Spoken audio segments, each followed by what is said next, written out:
दैनिक आहार। फादर अरविंद के साथ।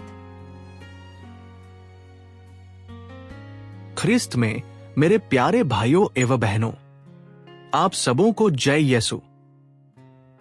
आज राख बुधवार है और हम अपने माथे पर राख लगवाएंगे। ये बाहर से दिखने वाला एक चिन्ह है, लेकिन संत याकूब हमें चेतावनी देते हैं कि हमारा पश्चाताप केवल चमड़ी या बाहरी दिखावे तक नहीं रुकना चाहिए। अक्सर हम पाप के साथ वैसा ही करते हैं जैसे किसी जंगली घास को ऊपर ऊपर से काट देना। हम केवल बाहरी कामों को सुधारते हैं, जबकि उसकी जड़ अंदर ही रह जाती है। हम दोष मढ़ने के खेल में बहुत माहिर हैं। जब हमसे गलती होती है तो हम कहते हैं, शैतान ने मुझे बहकाया, या उससे भी बुरा, ईश्वर ने मुझे ऐसी स्थिति में क्यों डाला। संत याकूब साफ कहते हैं, ईश्वर हमें नहीं बहकाते और शैतान हमें मजबूर नहीं कर सकता। बौद्ध दर्शन कहता है, इच्छा ही दुख की जड़ है। संत याकूब अपने पत्र में हमें बताते हैं, जब इच्छा गर्भवती होती है तब वो पाप को जन्म देती है, और जब पाप बढ़ जाता है तो वो मृत्यु को जन्म देता है। पाप एक आंतरिक प्रक्रिया है। ये एक इच्छा से शुरू होता है, हमारी सहमति से पलता है और अंत में मृत्यु को जन्म देता है। इस तपस्या काल चालीसा के समय में हम केवल चॉकलेट, भोजन या मोबाइल छोड़ना ही नहीं सीख रहे हैं, हम उस इच्छा की जड़ तक जा रहे हैं। पहली बात, अपनी जिम्मेदारी स्वीकार करना, बहानों का अंत। पाप को जड़ से उखाड़ने का पहला कदम यह है कि हम दूसरों पर दोष डालना बंद करें, परिस्थितियों को दोष देना छोड़ दें। याकूब 1:13-14 में हमें बताया गया है कि हर व्यक्ति तब भटकता है जब वो अपनी ही इच्छाओं के लालच में फंस जाता है। ध्यान दे, इसे चारा कहा गया है, जैसे मछली पकड़ने का कांटा। चारा असली समस्या नहीं है, हमारी वो भूख समस्या है जो हमें उसे निगलने पर मजबूर करती है। यूसुफ का उदाहरण उत्पत्ति अध्याय 39। यूसुफ जवान था, अपने घर से दूर था और पोतीफर की पत्नी उस पर बहुत दबाव डाल रही थी।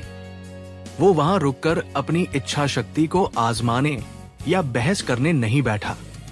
यूसुफ ने अपने अकेलेपन या अपने मालिक की पत्नी को दोष नहीं दिया। उसने उस इच्छा को पहचान लिया कि ये एक जाल है और वो वहां से भाग निकला। हमें मैं क्या करता, मजबूर था से बदलकर ये कहना होगा कि मैंने इसे चुना क्योंकि मुझे ईश्वर से ज्यादा अपनी इच्छा प्यारी थी। अपनी गलती मानना ही आजादी का इकलौता रास्ता है। जब तक आप ये नहीं मानेंगे कि समस्या आपकी है, आप उसे ठीक नहीं कर सकते।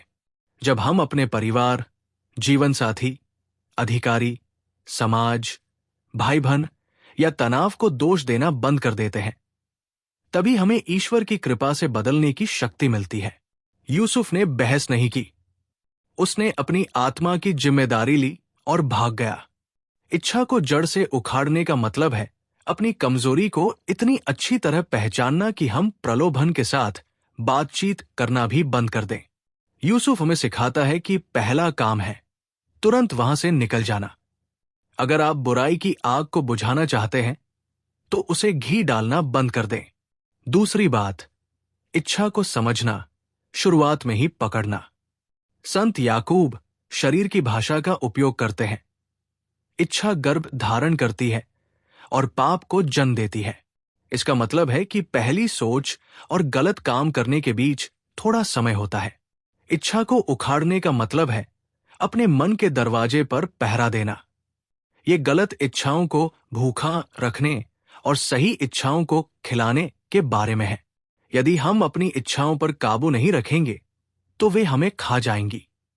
ये तपस्या काल हमारे लिए एक अभ्यास है ताकि हम छोटी छोटी इच्छाओं को ना कह सकें, जिससे हम बड़े पापों को भी ना कहने की ताकत पा सकें। दानियल, पहले से लिया गया फैसला। दानियल अध्याय 1। जब दानियल को बेबीलोन ले जाया गया तो उसे राजा का सबसे अच्छा भोजन और दाखमधु, शराब दी गई।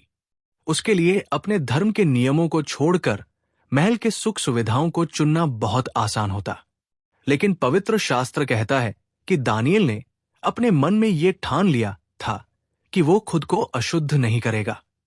उसने ये फैसला मेज पर बैठने से पहले ही कर लिया था। उसने खुशबू आने तक का इंतजार नहीं किया। उसने ये नहीं कहा कि चलो थोड़ा चख कर देखता हूं, अगर बुरा लगा तो छोड़ दूंगा।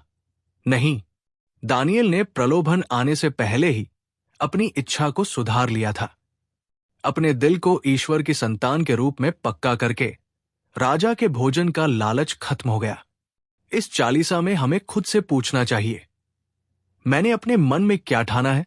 अगर हमने आज ही अपना रास्ता तय नहीं किया तो वासना, जलन, आलस, घमंड, गुस्सा और नफरत जैसी इच्छाएं पाप को जन्म देंगी। तीसरी बात, धीरज का मुकुट।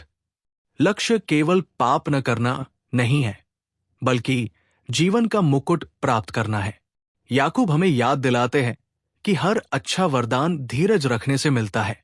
जब हम किसी गलत इच्छा को रोकते हैं तो हम कुछ खो नहीं रहे होते, बल्कि हम उस परम उपहार के लिए जगह बना रहे होते हैं जो ईश्वर हमें देना चाहते हैं।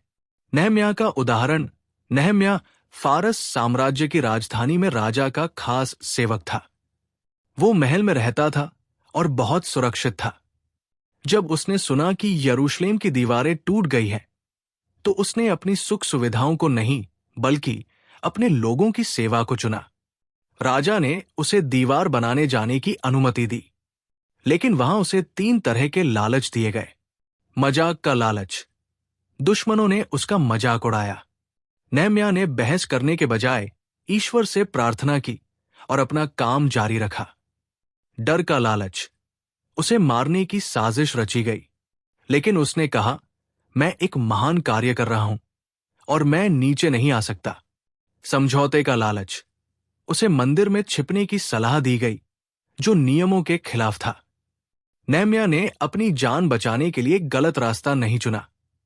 परिणाम यह हुआ कि वो दीवार केवल 52 दिनों में बन गई, क्योंकि नहम्याह ने आराम और डर को अपने ऊपर हावी नहीं होने दिया। एक असंभव काम पूरा हो गया। याकूब हमें चेतावनी देते हैं, धोखे में न रहें। पाप धीरे धीरे बढ़ता है। ये एक छोटी सी चाहत से शुरू होता है, काम में बदलता है और मृत्यु पर खत्म होता है। इस तपस्या काल में जब भी आपका मन शिकायत करने, बुरा सोचने, दूसरों की बुराई करने या लालच करने का हो, तो किसी और को दोष न दें। अपने अंदर देखें, पवित्र आत्मा से कहें कि वो आपको जड़ दिखाए। केवल अपने कपड़े न फाड़े, अपना दिल फाड़े। आइए हम इस चालीसा में केवल बाहरी दिखावे या रटे टाइप प्रार्थनाओं तक न रुकें, बल्कि अपने दिल को बदलें। उन कामों के लिए शैतान को दोष देना बंद करें जिन्हें हमने खुद चुना, और अपनी गलत इच्छाओं के फल के लिए ईश्वर को दोष देना छोड़ दें। यीशु की कृपा आप सब पर बनी रहे। आमीन।